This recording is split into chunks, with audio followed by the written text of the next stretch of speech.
Well, everyone experiences some kind of stress from time to time, but stress becomes a problem when it continues without relief or periods of relaxation.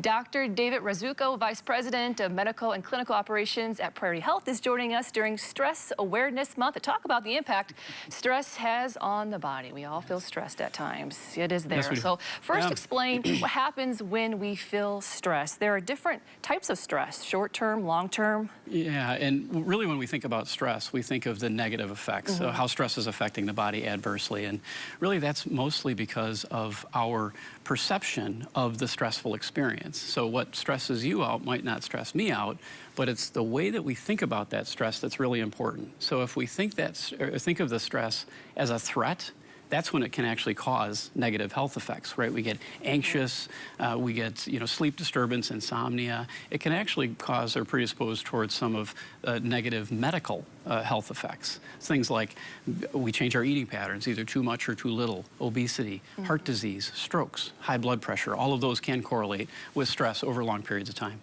But our body reacting to stress can protect us as well, but too much stress can be a problem, health problems. And this is where we really want to kind of think about the neurochemicals and the neurochemistry of stress. So as I mentioned, if we think about stress as a threat, then it has downstream negative impact. But if we think about a stressful experience possibly as more of an opportunity, right? So an opportunity to either grow or an opportunity to rise to the challenge, then we have some of those same neurochemicals and neurotransmitters being released, but they actually motivate us, or they can actually be something that is a positive, right? So it's just basically changing the neurochemistry of stress and how our body responds to it.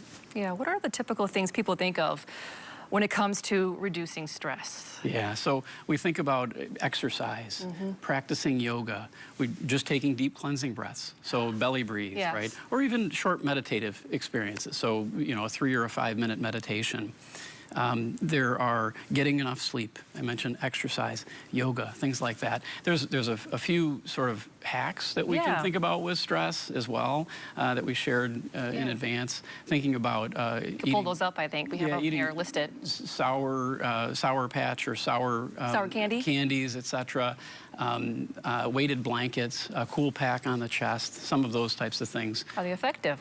They are actually, yes. And again, if we're going into that stressful experience, thinking about that as more of an opportunity or a personal growth experience, and those types of things will change the way that we experience and the way that the body responds to the stressful experience. Eating sour candy, huh? I didn't think about that one. Yep. And again, think of the neurobiology of the stressful response and what it's actually doing when we're releasing the endorphins of the body and the feel-good hormones. The breathing techniques, that one works for me. Sure, yes.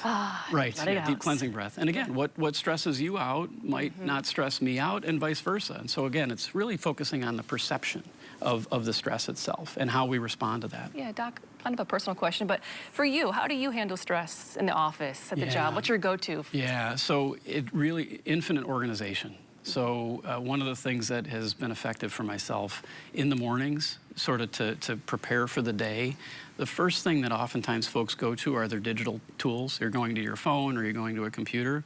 If you just practice some mindfulness and organize yourself throughout the daytime, because in a busy day-to-day, you're going to get curveballs. You're going to get those things that are not going to be anticipated. And so if you've managed that well on the front end with organizational skills, it can decrease when you do have things that sort of are going sideways. Yeah, support network too during stress can help. Absolutely, yeah. And so that's one of the probably the biggest things is sort of where to turn to help or for help if you do have concern.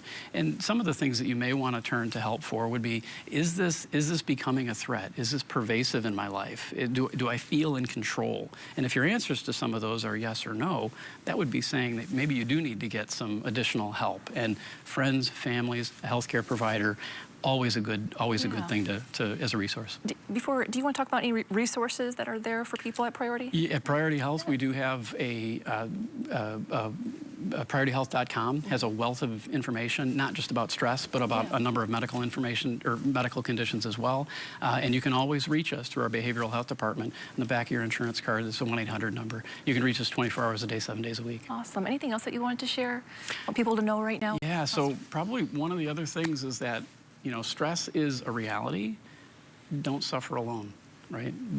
If you have an issue, please reach out because there's good help out there. Yeah. Today's a good day, too, just to go outside, maybe for a walk. Oh, it's a great day. Yeah, on the block. Bright, if you bright can, sunshine. if you're able to. Bright sunshine out there. Yes. Go out and get some exercise. Awesome. Well, thanks so much for being on with us. My pleasure. Appreciate it.